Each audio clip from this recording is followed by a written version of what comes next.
Sir నమస్కారం sir. నమస్తే అండి. Sir 'triple R' cinema release అయిన తర్వాత దాన్ని ఆస్కార్ రేంజ్‌కి పంపించడానికి టీమ్ అంతా కూడా చాలా కష్టపడ్డారు. చాలా ఎక్కువ మొత్తంలో ఖర్చు పెట్టారని చెప్పేసి కూడా వార్తలు అప్పుడు వినిపించాయి. అయితే ఒక అవార్డ్ అయితే సాధించాం సాంగ్‌కి. అయితే ఇప్పుడు కూడా 'పుష్ప 2'ని ఆస్కార్ రేంజ్‌కి పంపించే ప్రయత్నం అయితే టీమ్ వాళ్ళు చేస్తున్నట్టుగా వార్తలు వినిపిస్తున్నాయి సార్. అంటే 'ట్రిపుల్ ఆర్' కంటే ఎక్కువ ఖర్చు పెట్టే యోచనలో కూడా ఉన్నట్టు తెలుస్తుంది. మరి 'పుష్ప 2' ఆస్కార్ రేంజ్‌కి వెళ్ళే అవకాశం ఏమన్నా ఉందా? ఆస్కార్ అవార్డ్ గెలిచే ఛాన్సెస్ ఏమన్నా కనిపిస్తున్నాయంటారా సార్? మీరేం చెప్తారు దీనికి? అంటే ఆస్కార్‌కి పంపి ఆస్కార్ అవార్డు సంపాదించటం అంటే మెంబర్స్ అందరికీ సినిమాని కనెక్ట్ చేయాలి. అలాగే గ్రూప్స్‌కి సినిమా వేసి చూపించాల్సి ఉంటుంది. అలాగే కొంతమందిని కలిసి వారికి సినిమా గురించి చెప్పాల్సి ఉంటుంది. అక్కడే క్యాంపేసి ప్రయత్నం చేయాలి. అలాగే ఆన్‌లైన్‌లో కూడా చాలా కష్టపడాలి. అంటే ఈ సినిమా ఒక కంటెంట్ ఉంది అనే విషయం తెలియజేయాలి. తెలియజేసి నామినేషన్ వేయటము, దాంతోపాటు ఓట్లని అట్రాక్ట్ చేయటము, ఇది కూడా చాలా కాన్షియస్గా చేయాల్సి ఉంటుంది. ఇది సీరియస్ క్యాంపెయిన్ చేయగలిగితే పని అవుతుంది అనేది కొంతవరకు వాళ్ళు ప్రూవ్ చేయగలిగారు. అంటే దానికోసం డబ్బులు ఖర్చు అవుతాయి.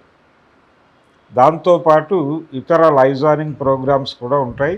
వాటన్నిటికీ కలిపి వాళ్ళు 80 కోట్ల పైన ఖర్చు పెట్టారు బాహుబలికి అని చెప్తున్నారు. మొన్న అవార్డ్స్ వచ్చినటువంటి సినిమాలకు కూడా భారీగానే ఖర్చు పెట్టారని చెప్తున్నారు. అనురాగ్ కావచ్చు, కాంక్లేవ్కి కావచ్చు, మరో సినిమాకి కావచ్చు, వీటికి కూడా దేనికి అంటే 146 కోట్లు 100 కోట్లు పైనే ఖర్చు అయింది అనేది ఒక లెక్క మీడియాలో సర్క్యులేట్ అవుతోంది.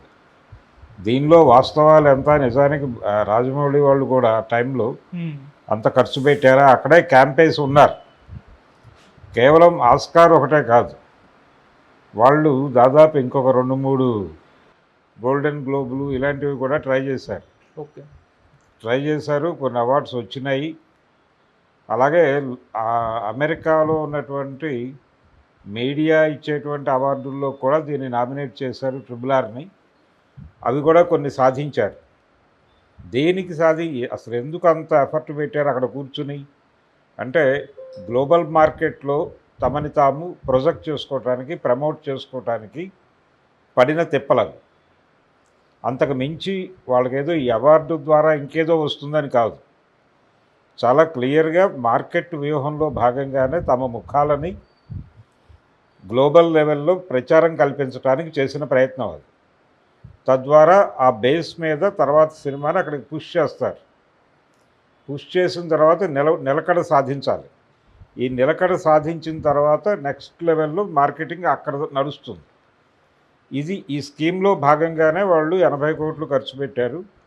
మిగిలిన వాళ్ళు జనరల్గా ఆస్కార్కి పోటీ పడటం అనేది మనం నామినేషన్కి అంటే ప్రభుత్వం తరఫున నామినేషన్స్ వేయటము, నామినేట్ చేయటము ఇలాంటివి జరిగాయి ఇంతకుముందు. కేవలం నామినేట్ చేయటం వలన అవార్డులు రావు అనేది వాళ్ళకి అర్థమైపోయింది.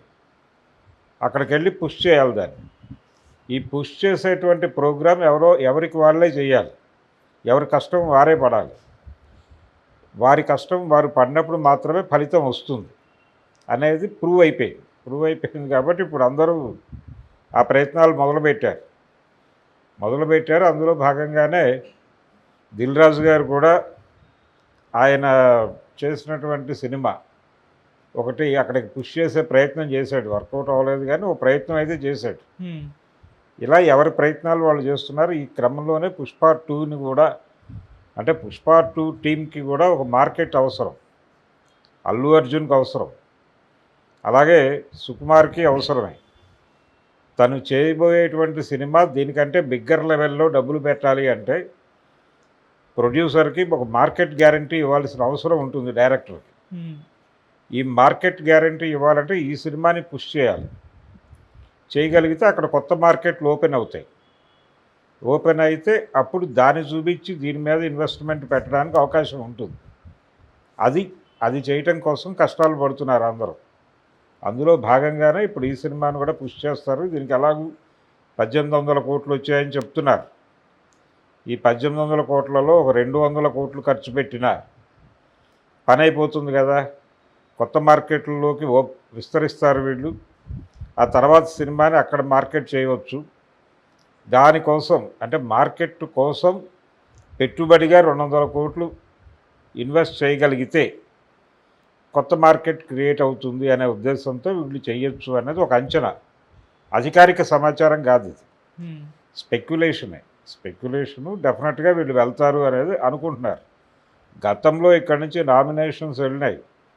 స్వాతిముత్యం లాంటి సినిమా కూడా నామినేషన్కి వెళ్ళింది. అంతవరకే తప్ప అక్కడేమి నాయకుడు ఇలాంటి సినిమాలు వెళ్ళినాయి, స్క్రీనింగ్కి వెళ్ళినాయి. కానీ అక్కడేమి పుషింగ్ ప్రోగ్రాం లేకపోవడం వలన అలా అక్కడ వరకే నామినేషన్ అనేది పేపర్లో చదువుకోవడం వరకే జరిగింది తప్ప అవార్డులు మనకి రావు అని ఫిక్స్ అయిపోయారు. ఈ ఫిక్సేషన్ జరిగిన తర్వాత ఎందుకు మనకి జాతీయ పురస్కారాలే దక్కవు అనే వాతావరణంలో తెలుగు సినిమా రంగం ఉండేది ఇదివరకు. జాతీయ పురస్కారాలు దక్కటమే చాలా గగనము అనుకుంటున్న టైంలో మహా దక్కితే ఎప్పుడైనా రాష్ట్రపతి ప్రశంసా పత్రాలు ఇలాంటివి దొరికేవి. అది కూడా చాలా తక్కువ. మహామంత్రి తిమ్మరుసు ఇలాంటి సినిమాలకు ఏదో అడపాదడపా వచ్చేవి. బంగారు పాప సీరియస్గా పోటీ పడింది ఆ సినిమా, బిఎన్ రెడ్డి గారిది, పదేరు పాంచాలితో. అది కూడా ఫైనల్ డెసిషన్ అక్కడే వచ్చింది. పదేరు పాంచాలికే సత్యజిత్ రేఖే ఇచ్చారు, ఈయనకి ఇవ్వలేదు. బిఎన్ రెడ్డి గారిని సెకండ్ ప్లేస్లోనే నుంచోబెట్టారు. కాబట్టి అప్పటి నుంచి అవార్డులు వచ్చే సినిమాలు వేరు. మనం అవార్డుల కోసం మనం సినిమాలు తీయక్కర్లేదు, మన సినిమాలు క్యాష్ వస్తే చాలు, కాసులు చాలు, మనకి అవార్డులు వద్దు అనే వాతావరణంలోకి వెళ్ళిపోయారు. అయితే ఇప్పుడు ఏంటంటే ఇప్పుడు అవార్డు అనేది కేవలం అవార్డు కోసం కాదు. అప్పటి అవార్డులు గొడవ వేరు, ఇప్పటి అవార్డులు కొత్త మార్కెట్ల వేటలో భాగంగా జరుగుతోంది. అదేంటంటే అంతర్జాతీయ స్థాయిలో దాని గురించి చెప్తారు, ఇంటర్నేషనల్ లెవెల్లో మీడియా కవరేజ్ ఉంటుంది దానికి. అలా వీళ్ళ ముఖాలు ప్రపంచవ్యాప్తంగా తెలుస్తాయి. దట్టు ఒక భారతదేశం నుంచి, ఒక తెలుగు లాంగ్వేజ్ నుంచి వీళ్ళు ఈ అవార్డు తీసుకున్నారు అనేది కొంచెం ఇంట్రెస్టింగ్ టాపిక్ అవుతుంది ప్రపంచ వేదికల మీద.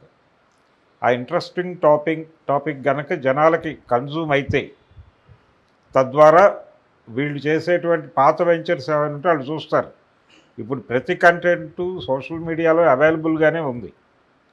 కాబట్టి వీళ్ళ గురించి ఒక అంచనా రావటానికి వరల్డ్ మార్కెట్ పెద్దలు ఇదేదో అవార్డు వచ్చింది వీళ్ళకి, ఏదో పుష్ చేశారు మొత్తానికి కష్టపడి, ఈ కష్టపడిన వాడి కథ ఏంటో చూద్దామని చెప్పి ఒక 2 రోజులు కూర్చుంటే ఈ పుష్ప టీంలో ప్రతి ఒక్కడి టాలెంట్ ఏమిటో ప్రపంచం అర్థం చేసుకోవటానికి కంటెంట్ అవైలబుల్గానే ఉంది. సో అది ఆ అవైలబిలిటీ ఉంది కాబట్టి వీళ్ళు జస్ట్ ఒక విజిటింగ్ కార్డు ఇచ్చేసి వస్తే మిగిలింది వాళ్ళు చూసుకుంటారు. తర్వాత వీళ్ళకి ఎక్కడైనా ఓపెనింగ్స్ దొరకచ్చు. దానికోసం తిప్పలేదు, దానికోసం మాత్రమే డబ్బులు ఖర్చు పెడుతున్నారు. అందుకోసమే వాళ్ళు ఖర్చు పెట్టిన 146 కోట్లు 170 కోట్లు అని చెప్తున్నారు. వీళ్ళు 200 కోట్లు పెట్టినా తప్పు కాదు. కేవలం పాటకు కాదు, పాట కంటే సీరియస్గా బెస్ట్ యాక్టర్ లెవెల్లో ఎక్కడో కష్టపడతారు అనేది ఐడియా. నిజానికి పాన్ ఇండియా మార్కెట్ పుషింగ్లో భాగంగానే పుష్ప 1కి జాతీయ ఉత్తమ నటుడు పురస్కారాన్ని మొబలైజ్ చేశారు అనేది కూడా వినిపించింది బలంగా. కాబట్టి జాతీయ ఉత్తమ నటుడు పురస్కారాన్ని మొదటిసారి తెలుగు సినిమాకి తెచ్చినటువంటి ఘనత ఎలాగైతే సాధించారో ఇంకా రికార్డుగా ఉండిపోతుంది. ఓకే. అలాగే పుష్ప 2తో ఉత్తమ నటుడిగా ఆస్కార్ పురస్కారం తీసుకున్నటువంటి మొదటి తెలుగు నటుడు అనే కేటగిరీలో ఇంకో రికార్డు పడేస్తే ఇక అది పర్మనెంట్గా ఉండిపోతుంది. ప్రపంచం ఎప్పుడు తెలుగువాడు అవార్డు తీసుకున్నా కానీ ఆ చరిత్ర రాయాలనుకున్నప్పుడు అల్లు అర్జున్ పేరు రాయటం కుదరనటువంటి పరిస్థితి క్రియేట్ అయిపోతుంది ఆటోమేటిక్గా. దానికోసం 200 కోట్లు ఖర్చు పెట్టడం తప్పేం కాదు అనుకుంటే ఆ పోటీలోకి వెళ్ళొచ్చు. అంటే వీళ్ళలాగే ఖర్చు పెట్టేవాళ్ళు ఇంకా ఉంటారు. ఎవరు ఎఫెక్టివ్గా ఖర్చు పెట్టారు, స్మార్ట్గా రిజల్ట్ రాబట్టారు అనే దాని మీద ఆధారపడి ఉంటుంది. ఈ ప్రయత్నం చేయగలిగితే బాగానే ఉంటుంది. ఓకే సార్, మంచి రికార్డులే సాధించవచ్చు. ఓకే, చూద్దాం. అంటే ఆస్కార్ ఉత్తమ నటుడి పురస్కారం